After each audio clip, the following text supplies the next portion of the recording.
everyone. Welcome to the Ashley Barlow Company podcast. I'm Ashley Barlow, your host. If you are a parent, a teacher, or someone who works at a school, or you're a community member, a volunteer, or a staff member at an organization that supports people with special education plans, a coach, a tutor, or even a grandparent, you're in the right place.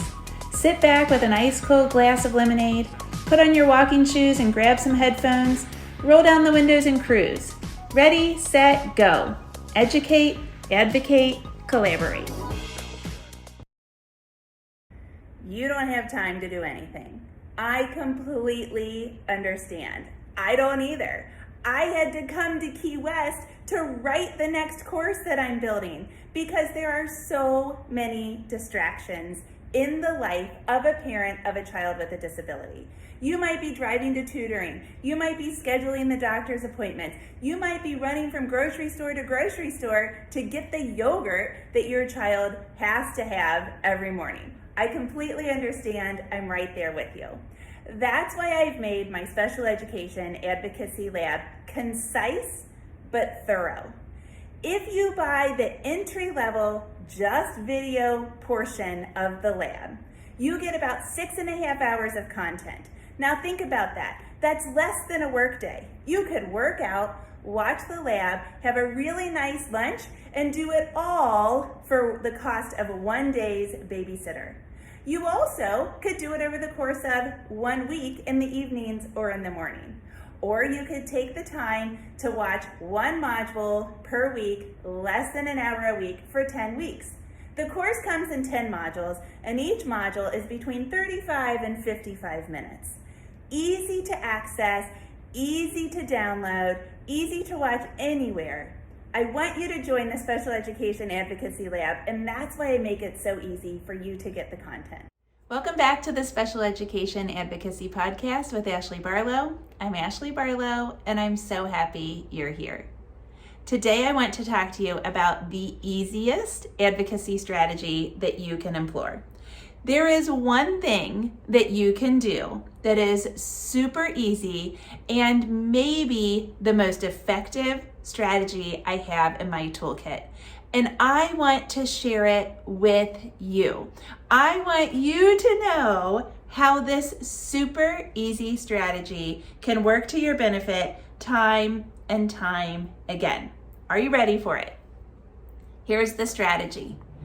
Go to school. It's that easy. Go to your child's school. Get involved in your child's education. Now, don't turn me off. Because when I say this to parents, they always say, how? I'm going to tell you how. I'm going to tell you why. And I'm going to give you lots of ideas about how to do this without being the PTO president. Because I like to say I have PTO, PTSD. I totally get it. We don't all want to be super involved with those organized organizations. You can still get to school, learn a lot about your child, and also teach the school a lot about you, your family, your interests, your skill sets without being the PTO president. So let's dive in and talk about going to school. I give a presentation to organizations and to groups when they ask me to come. And my number one presentation is something called 10 Traits of Effective Parents in Special Education. It's kind of like a 101 entry level. Here's how you could get started. Here's 10 ideas about how you could get started in advocating for your child a little bit better, a little bit more effectively in special education. And number one on that top 10 list is go to school. Get involved in your child's education. And I think it is very, very, very difficult to get involved enough without going to school. So the concept behind this is that we trust the school. We trust what school is doing. We trust the strategies. We trust that they're giving you all of the minutes, but not too many of the minutes. We trust the school, but we don't trust blindly. And if you've been around here long enough, you've heard me talk about teamwork. Teamwork, teamwork, teamwork, teamwork. We talk about teamwork, we talk about communication. You as the parent are on the IEP team. And it is very difficult to be on a team without being in the setting where the teamwork is done. Sure, the teamwork is also done at home, and that's your main job as the parent. That's why Congress wanted parents to be so involved in special education. I'll give you that. But I also have to say that so much of education is done at school, and it's really, really, really important that you get to school so that you can kind of get your hands in that arena as well. So we trust the school, but we don't trust the school blindly. And really, this kind of recommendation is born out of a realization that parents need to have. And the realization is that parents have to inform themselves. We have no choice as parents but to be informed about special education. So we have to know the rules and the laws and the regulations and kind of best practice. We also have to know how it's getting implemented with our child at our child's school on this particular day with this particular teacher. And so it's really important that we're there so that we stay informed and we stay apprised of what exactly is happening. This is all part of being active in our children's education. And if we aren't active in our children's education, how can we really be active and effective on that IEP team? So the underlying current here that I hear a lot is, well, I don't want to get in their business. I don't want to, have them think that I am meddling or that I am stepping on anybody's toes. And so before we really dive into how I recommend that you get involved in school, I'll tell you that it's really important that parents see themselves as equals to every other person on that IEP team. We all have strengths and areas of interest on an IEP team and on any team that we serve on. If a company has an executive meeting, the CFO is in charge of finance and the CEO is kind of the leader, and the HR manager is in charge of the HR stuff. But all of those people need to work together, and there has to be a yin and a yang, a push and a pull. There has to be some conflict in order for there to be accountability. And I talk about that when I talk about that book that I love, The 5 Dysfunctions of a Team. And we've talked about that in several different settings here at Ashley Barlow Company. And so similarly, it's really important to the team, to the betterment of the team, that all team members have this equal footing. And so if it helps you to think, I am an equal to the administrators, to the school staff, to the related service professionals like the OT and the PT, then think that. Think I am an equal. We all come with our own skill sets, but I've got every bit as much of a right to be here and to be involved and to know what's going on as they do. And in fact, this just makes me a more effective team member, which then ultimately serves my child the best. And as we remember, we are here for the kids. And so if we're serving the kids, then we're doing the right thing. So why is it so important to get to school? I think you can learn so much by simply observing what's happening in school. There is so much to learn by just being there and kind of taking it all in. So we're going to talk about how you do this in a second, but you could just ask, can I come observe? Most of the time, schools will kind of balk at that because they do feel like you're trying to meddle. And so I think there are ways to get involved at school that are a little less obtrusive, a little less intimidating to them. But ultimately, do I think you should be allowed to go observe at school? My answer is yes. I could go on and on about that, but if you want to do it in a way that might even actually help school and teach school a little bit more about you, then I've got some other ideas. So stay tuned for those. But when you're there, regardless of whether or not you are sitting in a chair and your only purpose is to observe, or if you are there for some other purpose, you can learn so much about the other children. You can learn, for example, who is particularly kind to your child, or to a child with a profile that's similar to your child. Who's a natural helper, who seems annoyed by your child. You kind of learn a lot about your child's friendships. You learn whom to invite to the birthday parties and whom to avoid. Who would be a great person to have over for that first play date, and who do we not want to have over for that first play date?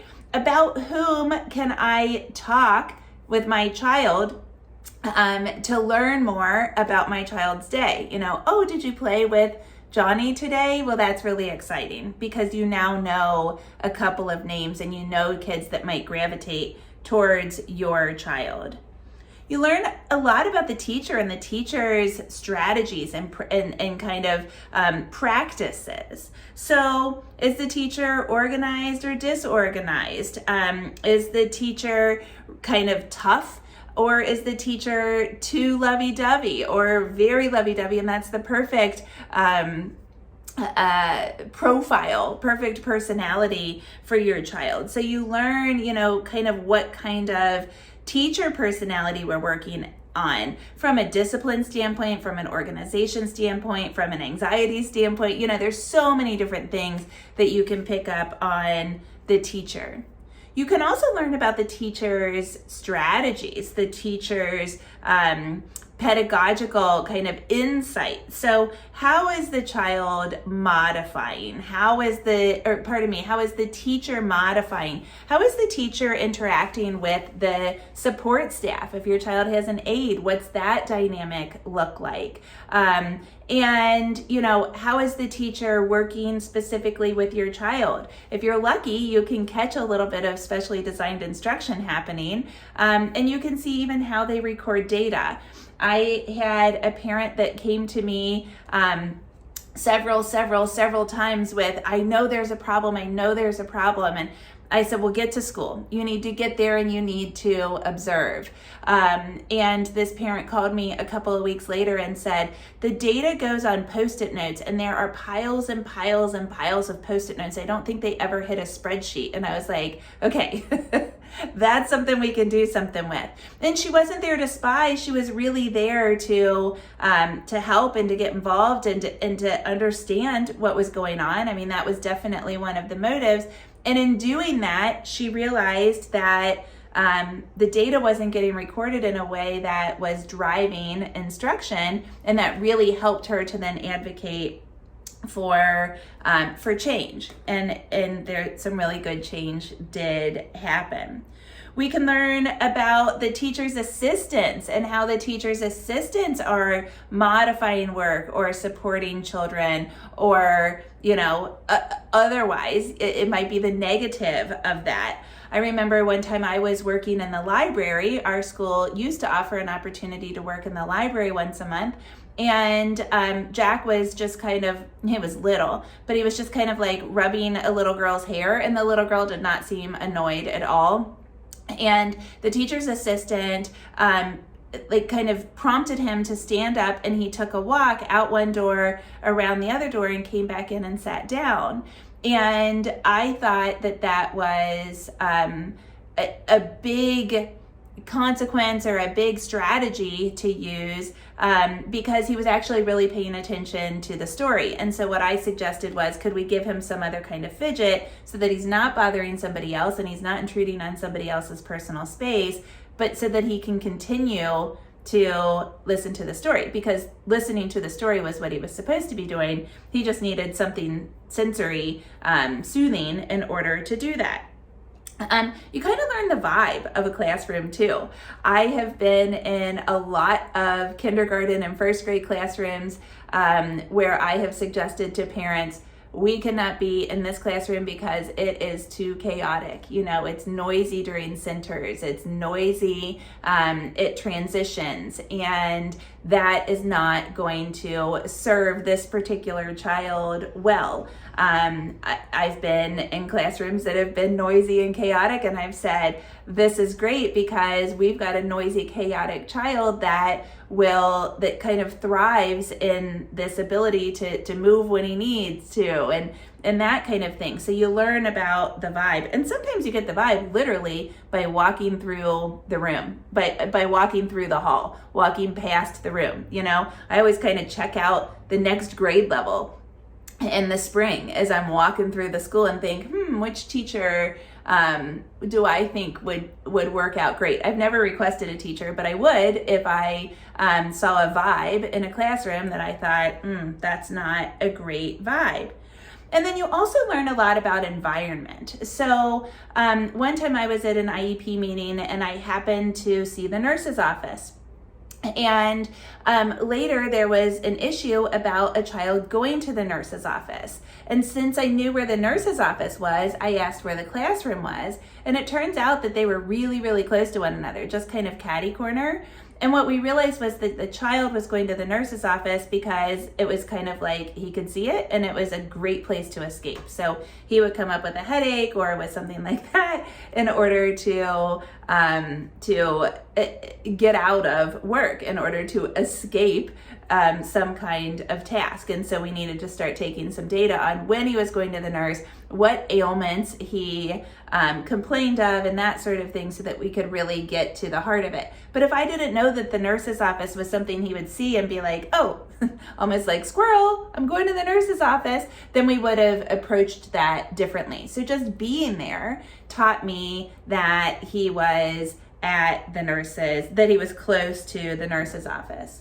But we also learn about classroom routines in the environment. We learn about how a classroom is set up. I don't know if I've ever said on a podcast before, but I walked into Jack's preschool classroom when I went to observe the first time, and they said, what do you think? And I said, well, you're going to have to move your fish if you don't want it to die. That lady is too loud and she will drive him absolutely bonkers. And do you actually keep the scissors there? I don't remember what the third one was, but I rattled off 3 things, snap, snap, snap, and said, this is what I'm noticing in the environment right now. The fish lived. The teacher did kind of quiet down. She was aware when she was bothering Jack because I advocated for him. And I don't remember what the third thing was, so I'm sure that it was just fine. So we also, not only do we learn about the environment, but we also, by being at school, have an opportunity to teach the school about us, to teach the school about ourselves as adults, as parents, as professionals, as skilled people, and about our child, about the way that we approach our child, and about kind of our vibe as humans. So, how do we do that? One way that I do it is I am extremely positive when I am at the school. I try so hard to be very positive because that is how I want to behave in my advocacy style. I want to be very, very collaborative, and I want to celebrate. I didn't like when we started out in special education that we spent so much time talking about Jack's deficits and Jack's needs. I wanted to really celebrate what Jack could do.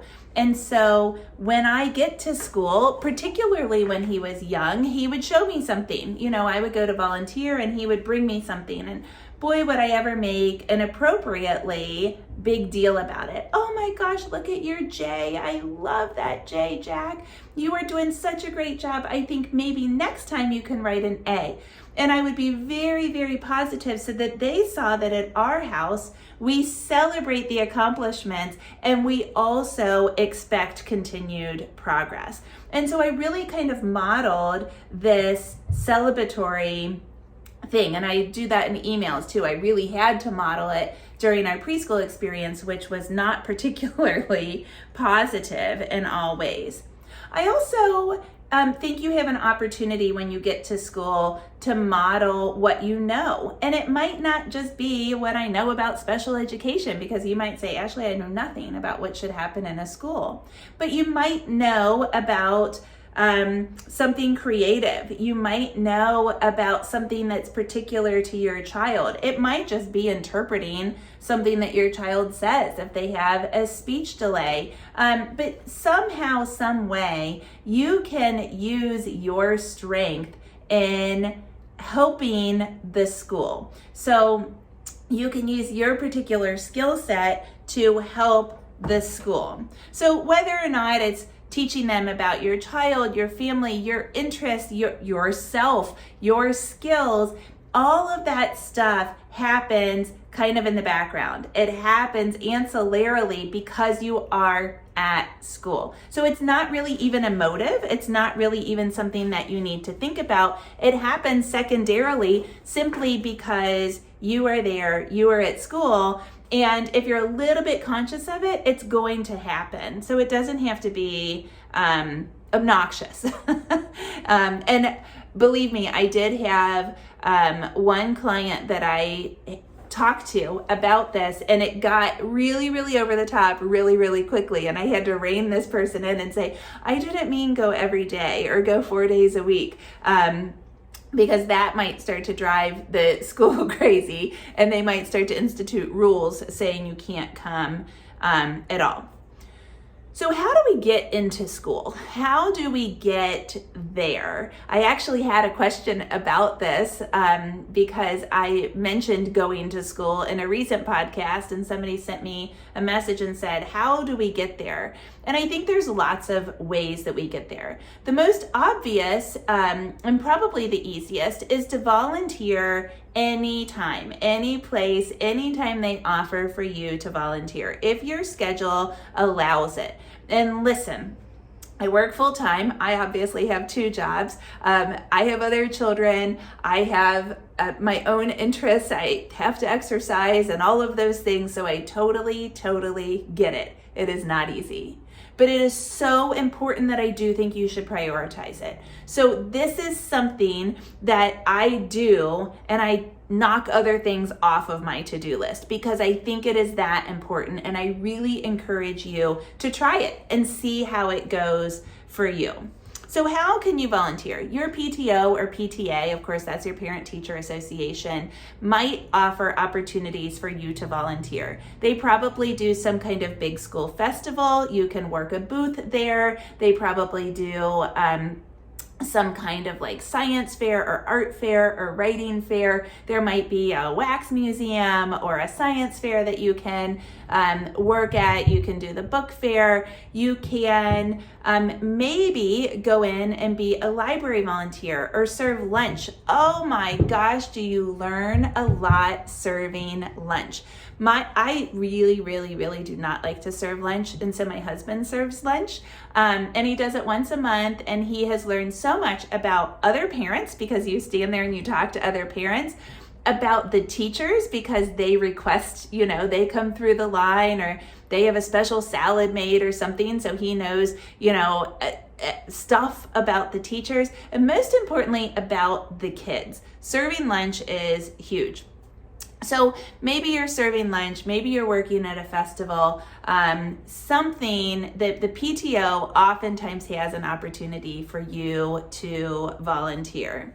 Sometimes teachers will ask if you want to come work at centers, if you want to come to their to the classroom to help out. And so particularly in lower grades, they might offer for you to go in and work in the centers, to run a center, and to work with children or to even tutor children. When I was in college, I really wanted to work with kids, and I didn't have the opportunity to do it otherwise. And so I just reached out to the local school district and said, can I come in and tutor? And of course they said yes. And so you might reach out to the school and say, I don't know if there's an upper grade or, whatever, but I'm really good at math and I would love the opportunity to come in and tutor and share my skill set. And you learn stuff about that just by being inside the school. And there's a program that a lot of schools do called Junior Achievement, where they are looking for, I think normally they're looking for professionals, but I don't think you have to be active in the professional world to do JA. But basically what you do in JA is you go in and it's a prescribed curriculum, and you simply teach the lesson that's in the curriculum. It's really easy and it's really fun. There is normally an opportunity to go on field trips, to observe or to chaperone on field trips. And that is a really, really fun way to get to know the kids and also to show your leadership style and your personality to the other people on your IEP team. Believe me, they're looking at you the same way that you are looking at them. And then of course there's clubs. You know, there might be a school sponsored basketball league or Cub Scouts or something like that. And so if you can sponsor or you can coach and you've got the time to do it, that might be something that you can do after hours. That is a really, really fun opportunity. My husband and I used to coach basketball together, and I never played basketball, but I have energy and I know basketball. And let's face it, when it's kindergarten boys, you need somebody that understands behavior. And so I was kind of the child corraller, and my husband was the technique teacher, and we were a pretty good team doing that. Now, as I told you, I have PTO, PTSD, and there's a long history with that, but that I'll spare you. But I totally get it if you don't want to go to school. I totally get it if you can't go to school. Your school might have safety reasons or other reasons why parents are not allowed there. And so what do? Well, I'll tell you what I did. I reached out to my special education teacher, to my child's resource teacher, intervention specialist, whatever you call them at your school. And I said, I just realized that the PTO doesn't have a room mom for special education, and I want to be your room mom. So if you would like for me to cut out laminating, to make you crafts, to come up and help you change your bulletin boards, to do celebratory things for you, if you need for me to run to Target to buy you something, tell me. I love to do that kind of stuff. I personally, Ashley, am a crafty person. I like doing that kind of stuff. My mom was a teacher, and I honestly kind of miss cutting out laminating, as ridiculous as that sounds. And you know, it's funny, when you're a teacher, you don't like it because it's part of your job. But when you do it for somebody else, it is fun. And so, you know, I reached out to Jack's teacher and said, how can I help? And I offered a couple of suggestions. Here's my skill set. And I do help. She doesn't ask me far often enough, but I do help her with that. And then when I exchange stuff with her, at least I can write her a little bit of a note, and there's a little bit of our personality, a little bit of our family coming in, and she gets to see a little bit more of us. By now she knows us because we've been with her since kindergarten, but you know, it doesn't hurt to continue to try and to continue to support other people in school and to really fulfill your part of the teamwork. So how often do you have to do this? Like I said, I had one parent that I had to be like, whoa, rein it back a little bit. I think as much as possible within reason. So if you're in school one day a week, that is a lot. But if you're in school, you know, one day a week, and it's because you are very active in the PTO and because you're always doing something functional and helpful, then that is amazing. And you're really learning a lot about the school by doing it. So I think, you know, kind of the concept of there is something too much really comes down to what are you doing when you're in the school. But I also don't think that there's ever too little. You know, the only too little is probably nothing. So like I said, my husband works in the cafeteria once a month, and he learns so much by being in the cafeteria. Just going to school, maybe even quarterly, you know, once per quarter or once per trimester, could really, really teach you a ton. And so what if I can't? You know, what if it just does not work out? You can probably learn a lot by talking to people that are able to get to school or people that are connected. Get some kind of eyes and ears in the school. Make friends, go out and seek somebody that knows about the school so that you can ask questions, so that you can learn about the vibe of the school and the vibe of the people just by simple conversation. So maybe that is the administrative staff, the school secretary. That's the first lesson you learn in education, is the school secretary and the custodian. They know everything about the inner workings of that school. But maybe it's your child's aide, maybe it's a bus monitor, maybe it's a teacher. See how you can develop relationships so that there's somebody that you can talk to, not as a spy, but somebody that you can talk to very honestly about kind of the vibe of the school. You know, you might be saying, well, which third grade teacher would be a great fit for my child? Second grade didn't go so well, or something like that. And in doing that, you might say to somebody, you know, my child has this, this, and this, and I wonder about this particular fourth grade teacher, you know, and have a very objective conversation instead of a gossipy kind of conversation. Sometimes there's an opportunity to send other people to school. So you might be able to send your babysitter, a grandparent, one of your siblings, something like that. Oftentimes works. And so if there's that opportunity to go work in the kindergarten centers, see if a grandparent can do it instead of you because you're busy at work. I will say sometimes you need a background check in order to do that. And then, of course, volunteer to help the teacher when it is convenient for you and in a way that makes sense for you and really allows you to be helpful and to shine. So I definitely recommend that you go to school, both in order to learn more about the school, which will help you in your advocacy, and also to teach the school a little bit more about you and a little bit more about your family. I hope that's helpful. I'll see you next time, same place. I cannot wait to tell you about our affiliate program. The Special Education and Advocacy Lab opens for enrollment on July 15th, 2021. And not only have I slashed prices to make my online, on-demand, nuts and bolts training more accessible to parents, but I also am rolling out this affiliate program. If you have friends that are parents of children on IEPs, and if you want to learn more about special education advocacy yourself so that you're a more effective parent at your child's IEP team, I encourage you to check out the affiliate program. You can save money on your own registration or on any other product in my library by joining the affiliate program. Check out the link on my website for more information.